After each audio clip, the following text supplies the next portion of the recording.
اب شاید آپ کو کہیں اور نہیں جانا پڑے گا، میں نے کہا۔ یہ شاید تم اس لیے کہہ رہے ہو کہ آج ملک شہاب پکڑا گیا ہے، اس شخص نے کہا، مگر دیکھ لینا وہ آج ہی رات چھوٹ جائے گا، اور اس کے بعد پھر وہ سب کچھ ہوتا رہے گا جو ہوتا رہا ہے۔ پولیس ان لوگوں کو لے بھی گئی ہے یا ابھی تک وہی ہے؟ میں نے پوچھا۔ ابھی تک کوٹھی میں ہے، شاید یہیں پر مکمکا ہو جائے، اس شخص نے کہا۔ دیکھیں جی آگے کیا ہوتا ہے، میں نے کہا، اور اس شخص سے ہاتھ ملا کر سولجر کو اشارہ کیا۔ ہم دونوں ایک طرف چلنے لگے اور گھوم پھر کر دوبارہ اسی ریسٹورنٹ میں آ گئے۔ تینوں ریسٹورنٹ پھر سے آباد ہو گئے تھے۔ باہر بھی لوگ ٹولیوں کی صورت میں کھڑے صورتحال پر تبصرہ کر رہے تھے۔ ریسٹورنٹ میں بیٹھے ہوئے لوگوں کا موضوع بھی یہی تھا۔ میں بڑی توجہ سے لوگوں کی باتیں سن رہا تھا۔ لوگوں کی باتوں سے مجھے اندازہ ہوا کہ اس کوٹھی میں ملک شہاب کی موجودگی کے بارے میں اس علاقے کے بہت سے لوگ جانتے تھے اور پولیس بھی واقف تھی، مگر حیرت کی بات یہ تھی کہ بند روڈ پر ٹرک کے چھاپے کے بعد ملک شہاب فرار ہو گیا تھا۔ ایس پی سعید کو اس کی تلاش تھی۔ ملک شہاب اس دن سے اس کوٹھی میں رہ رہا تھا۔ یہاں کی پولیس اس کے بارے میں جانتی تھی، لیکن اس کے خلاف کارروائی کرنے کی بجائے اس کو تحفظ فراہم کیا جا رہا تھا۔ ہمیں ریسٹورنٹ میں بیٹھے ہوئے آدھا گھنٹہ گزر گیا، اور پھر سائرن کی آواز سن کر میں نے فوراً ہی کرسی چھوڑ دی اور ریسٹورنٹ سے نکل کر باہر آ گیا۔ سولجر بھی چائے کے پیسے دے کر باہر آ گیا تھا۔ باہر اب بھی لوگ ٹولیوں کی صورت میں جمع تھے۔ بائیں طرف کی کسی گلی سے پولیس کی سائرن کی آواز سنائی دے رہی تھی، اور پھر وہ آواز بتدریج دور ہوتی چلی گئی۔ 2-3 آدمی اس گلی کی طرف جا رہے تھے، ہم بھی ان کے ساتھ چل پڑے۔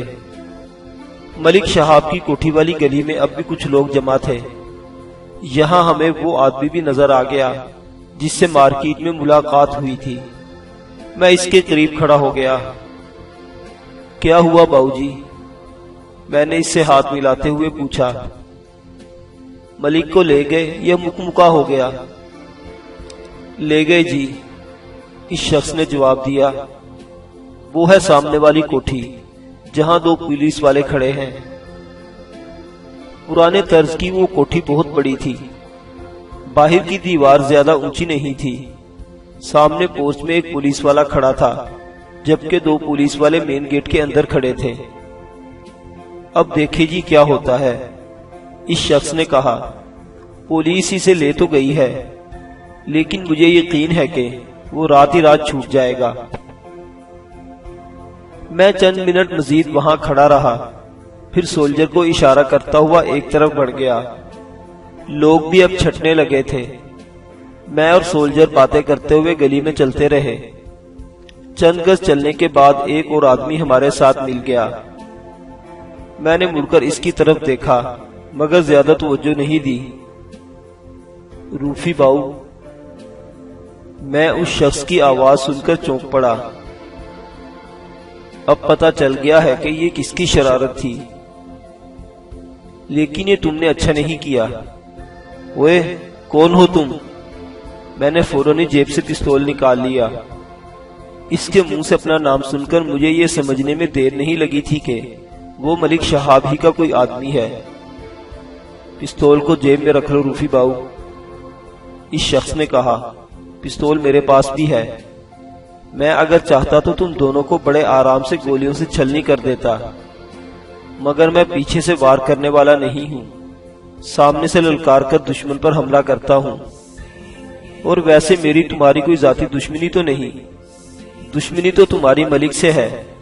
میں کیوں اپنے ہاتھ سے خون رنگوں؟ کون ہو تم؟ میں نے اسے گھورا۔ ہم چلتے چلتے گلی کے موڑ پر رک گئے تھے۔ چلتے رہو روفی باؤ، اس شخص نے کہا۔ میرا نام لطیف ہے، ملک کے لیے ہی کام کرتا ہوں، مگر رب جانتا ہے میں نے آج تک کسی کا خون نہیں کیا۔ پیسے کی ہوس ہی ملک جیسے لوگوں کے لیے کام کرنے پر مجبور کر دیتی ہے۔ دشمنیاں پالنا تو بڑے لوگوں کا کھیل ہے، ملک جیسے آدمیوں کو اچھی طرح جانتے ہوئے بھی تم نے اس سے پنگے بازی شروع کر دی۔ اس پر تو بڑے بڑے پولیس افسر بھی ہاتھ ڈالنے سے گھبراتے ہیں، مگر تم نے پہلے اس کا ٹرک پکڑوا دیا اور اب اسے بھی پکڑوا دیا۔ کیا تم سمجھتے ہو کہ اسے جیل میں بند کر دیا جائے گا؟ نہیں روفی باؤ۔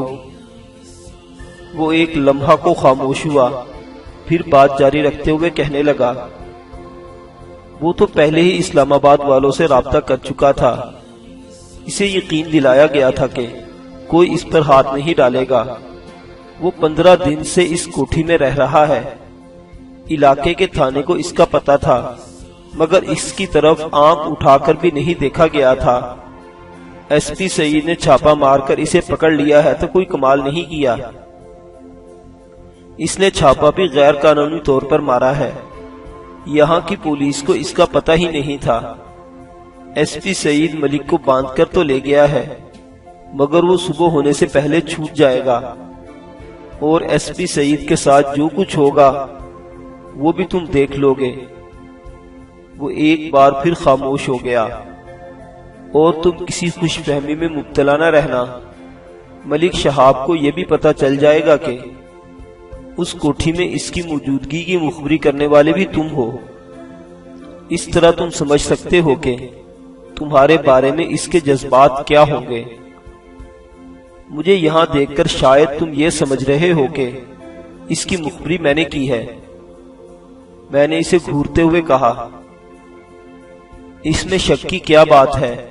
لطیف نے جواب دیا، یہاں تمہاری موجودگی یہ ثابت کر رہی ہے کہ اس کی مخبری کرنے والے تم ہو، اور تم یہاں صرف اس لیے نظر آ رہے ہو کہ چھاپے کے بارے میں اچھی طرح تسلی کر لینا چاہتے ہو۔ تو پھر سمجھ لو، میں نے کہا، تم نے ابھی تھوڑی دیر پہلے کہا تھا کہ مجھ سے تمہاری کوئی ذاتی دشمنی نہیں ہے، میری بھی تم سے کوئی ذاتی دشمنی نہیں ہے، لیکن میں ہر اس شخص کو اپنا دشمن سمجھتا ہوں جو ملک شہاب کے لیے کام کر رہا ہے۔ اس وقت تم نے دوستانہ ماحول میں از خود مجھ سے رابطہ کیا ہے، اگر ہم ویسے ایک دوسرے کے آمنے سامنے آئے ہوتے تو صورتحال مختلف ہوتی۔ بہرحال تمہیں امید نہیں بلکہ یقین ہے کہ ملک شہاب آج ہی رات چھوٹ جائے گا، اور ظاہر ہے تمہاری بھی اس سے ملاقات ہوگی۔ اسے میرا پیغام دے دینا کہ اگر پولیس سے بچ گیا تو مجھ سے نہیں بچ سکے گا۔ اس نے مجھے پکڑنے یا مارنے کے لیے جو کتے بھیجے تھے ان کا حشر وہ دیکھ چکا ہے، مجھے شکار کرنے کے لیے جو بھی آئے گا خود شکار ہو جائے گا، اور اب سے بھی میری ملاقات مختلف انداز سے ہوگی۔ اب تم جا سکتے ہو۔ میں نے اس کی طرف ہاتھ بڑھا دیا۔ لطیف نے میرا ہاتھ پکڑ کر اس طرح دبایا جیسے اپنی طاقت کا احساس دلانا چاہتا ہو، پھر ایک جھٹکے سے میرا ہاتھ چھوڑ دیا اور سولجر سے ہاتھ ملائے بغیر دوسری گلی میں مڑ گیا۔ اسے جانتے ہو تم؟ میں نے سولجر کی طرف دیکھتے ہوئے پوچھا۔ نہیں روفی باؤ، پہلی مرتبہ دیکھا ہے۔ ہم دونوں گلیوں میں گھومتے ہوئے دوبارہ مارکیٹ کی طرف آ گئے۔ وہاں اب ریسٹورنٹس اور کھانے پینے والی ہی دکانیں کھلی تھی۔ ٹکے کباب والی ایک دکان پر بیٹھ کر ہم نے کھانا کھایا اور سڑک پر اس جگہ آ گئے جہاں کوئی سواری ملنے کی توقع ہو سکتی تھی۔ تقریباً 15 منٹ بعد ایک رکشہ مل گیا۔ اچھرا موڑ پر میں نے رکشہ رکوا لیا۔ ٹھیک ہے سولجر، تم گھر چلو، میں 1-2 دن بعد تم سے رابطہ کروں گا۔ میں نے رکشے سے اترتے ہوئے کہا۔ کہاں جاؤ گے روفی باؤ؟ سولجر نے پوچھا۔ میں یہاں سے وحدت کالونی کی طرف جاؤں گا، ایک دوست کے پاس، کئی روز سے اس سے ملاقات نہیں ہوئی۔ 1-2 دن بعد میں تمہارے پاس آ جاؤں گا۔ میں نے کہتے ہوئے سولجر سے ہاتھ ملایا اور رکشے سے دور ہٹ گیا۔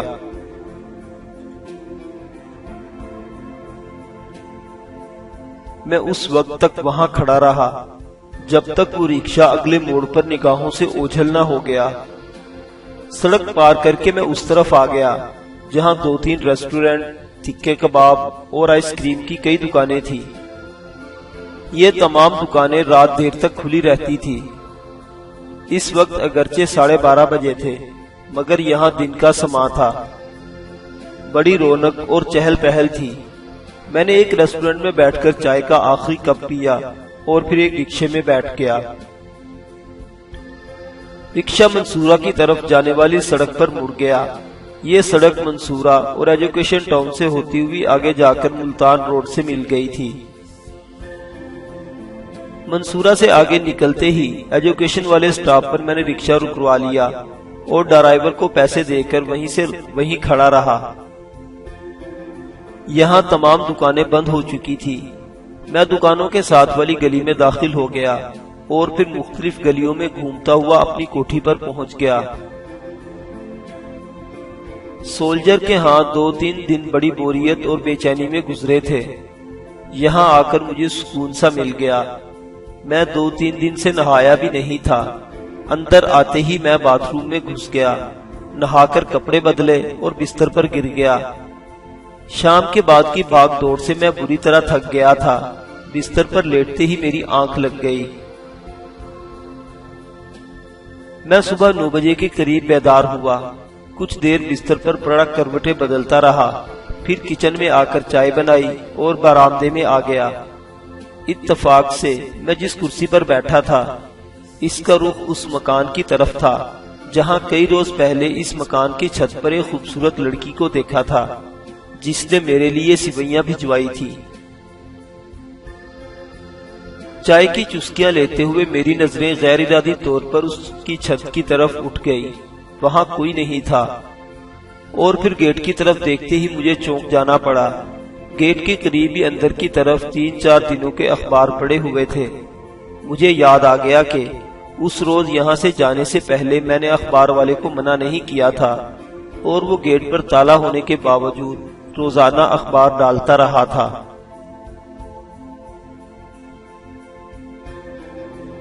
میں نے چائے کا کپ کرسی کے قریب فرش پر رکھ دیا اور اٹھ کر تمام اخبار جمع کر لیے۔ ان میں آج کا اخبار بھی تھا۔ اخبار کے پہلے صفحے پر ملک شہاب کی گرفتاری کے حوالے سے 3 کالمی سرخی پڑھ کر میرے ہونٹوں پر خفیف سی مسکراہٹ آ گئی۔ میں وہ خبر پڑھتا چلا گیا۔ رات 12 بجے کے ایک ہنگامی پریس کانفرنس میں ایس پی سعید نے ملک شہاب کی گرفتاری کا اعلان کیا تھا اور بند روڈ پر ٹرک پر چھاپے کے بعد ملک شہاب کی روپوشی سے لے کر گزشتہ رات چھاپے کے وقت اس کی گرفتاری تک کی تمام تفصیلات بتائی تھی۔ اس نے ملک شہاب اور اس کے ساتھ گرفتار ہونے والے بعض دوسرے لوگوں کو بھی صحافیوں کے سامنے پیش کیا تھا۔ ملک شہاب اور اس کے ساتھ گرفتار ہونے والے دوسرے آدمیوں کی تصویریں چھپی تھیں۔ ملک شہاب کے ہاتھوں میں ہتھ کڑی تھی اور پیشانی اور ایک بازو پر بینڈیج لگی ہوئی تھی۔ اس کے بارے میں ایس پی سعید نے بتایا تھا کہ گرفتاری کے وقت ملک شہاب اور اس کے آدمیوں نے مزاحمت کی تھی۔ فائرنگ کا تبادلہ ہوا تھا جس کے نتیجے میں ملک شہاب کا ایک کارندہ اور پولیس کے 2 کانسٹیبل گولیاں لگنے سے زخمی ہوئے تھے۔ کانسٹیبلوں سے ہاتھا پائی کے دوران ملک شہاب کو بھی معمولی چوٹیں آئی تھی۔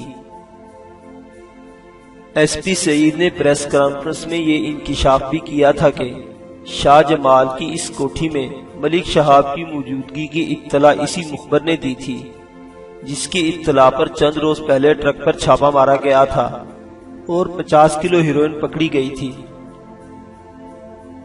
اخبارات کے رپورٹروں نے اس مخبر کا نام جاننے پر اصرار کیا تھا مگر ایس پی سعید نے اس کی شناخت کو صیغہ راز ہی میں رکھا تھا۔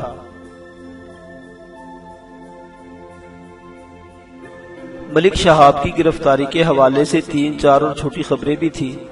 بعض خبریں اسلام آباد کی ڈیڈ لائن سے تھیں جس سے پتہ چلتا تھا کہ ملک شہاب کی رہائی کے لیے اعلیٰ سطح پر کوششیں شروع ہو چکی تھی اور ایس پی سعید پر بھی اوپر سے دباؤ پڑ رہا تھا۔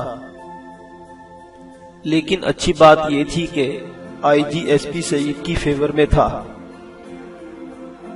اس نے اوپر سے کسی قسم کا دباؤ قبول کرنے سے انکار کر دیا تھا۔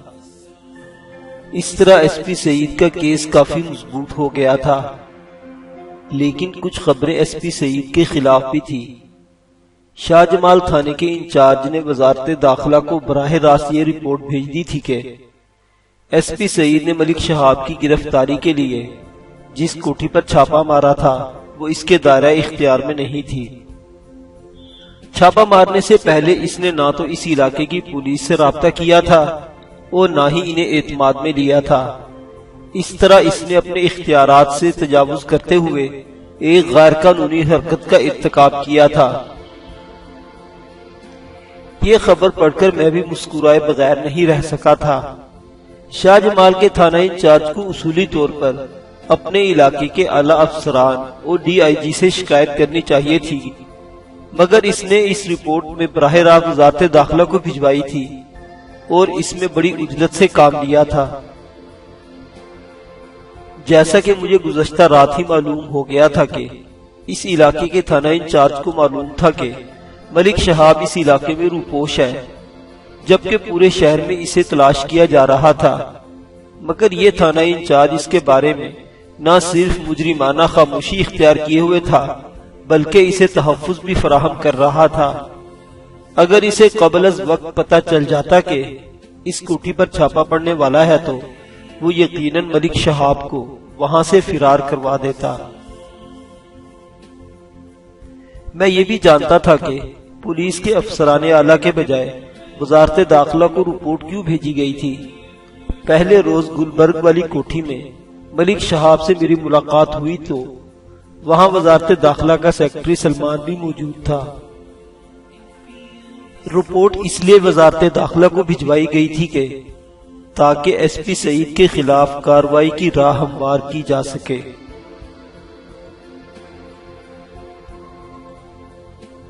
اخبار پڑھتے ہوئے میں چائے کو بھول گیا تھا۔ میں نے چہرے کے سامنے سے اخبار ہٹا کر کرسی کے قریب فرش پر رکھا ہوا چائے کا کپ اٹھا لیا۔ گھونٹ بھرتے ہوئے میری نظر بے اختیار اس مکان کی طرف اٹھ گئی اور اس کے ساتھ ہی میرے دل کی دھڑکن تیز ہو گئی۔ وہ چھت پر کھڑی میری طرف دیکھ رہی تھی۔ مجھے اپنی طرف متوجہ پا کر اس کے ہونٹوں پر خفیف سی مسکراہٹ آ گئی۔ اس نے ہاتھ ہلایا اور سیڑھیوں پر غائب ہو گئی۔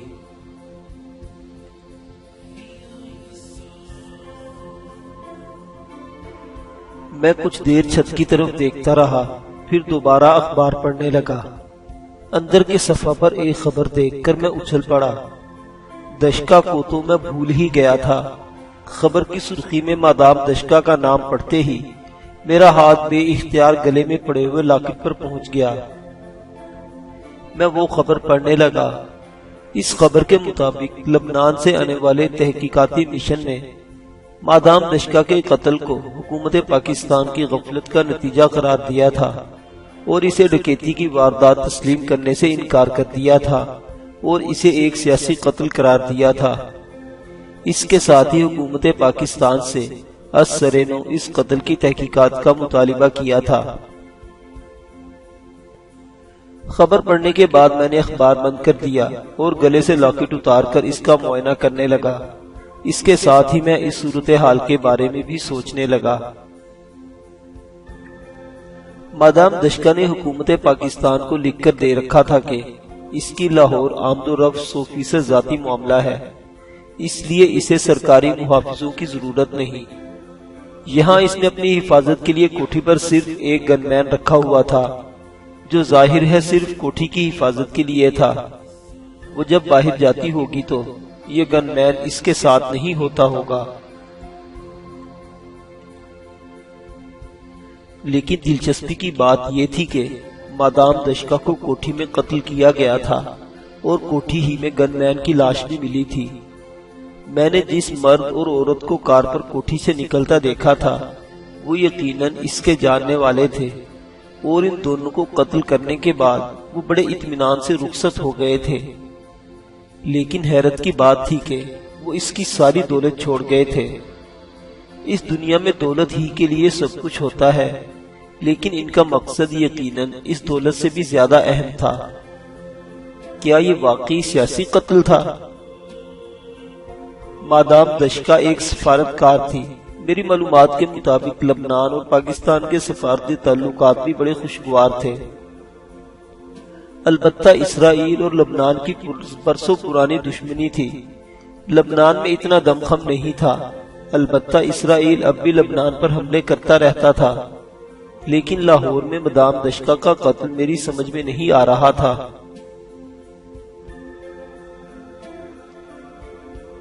میں جیسے جیسے سوچتا رہا میرا ذہن الجھتا رہا۔ مادام دشکا کو اپنے سفارتی فرائض کی ادائیگی کے سلسلے میں اسلام آباد میں رہنا چاہیے تھا، مگر اسے لاہور پسند تھا۔ وہ مہینے میں 1 ہفتے کے لیے لاہور آتی تھی۔ حکومت پاکستان بھی اس سے واقف تھی، لیکن کیا یہاں مادام دشکا کی سرگرمیوں پر نگاہ رکھی جاتی تھی؟ ہو سکتا ہے یہاں اس کی سرگرمیاں مشکوک ہوں۔ دفتن ایک بات میرے ذہن میں آ گئی۔ اسرائیل اور ہندوستان میں گہری دوستی تھی۔ یہ دونوں ملک پاکستان کے خلاف بھی سرگرم تھے۔ بھارت تو پاکستان کو نقصان پہنچانے کا کوئی موقع ہاتھ سے جانے نہیں دیتا تھا۔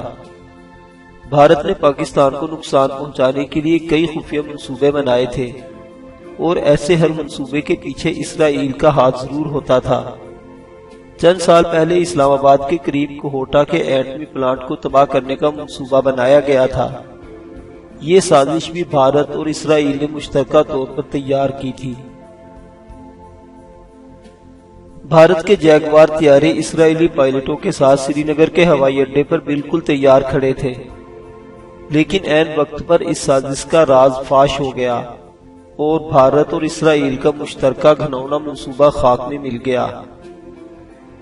اس وقت میرا ذہن کسی اور رخ پر سوچ رہا تھا۔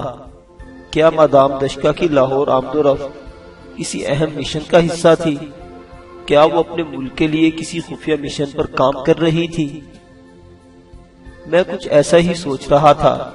ہو سکتا ہے مادام دشکا کو کچھ ایسی ہی پراسرار سرگرمیوں میں مصروف ہو، اور کوٹھی میں اتنی بڑی رقم کی موجودگی بھی میرے ان خیالات کی تصدیق کرتی تھی۔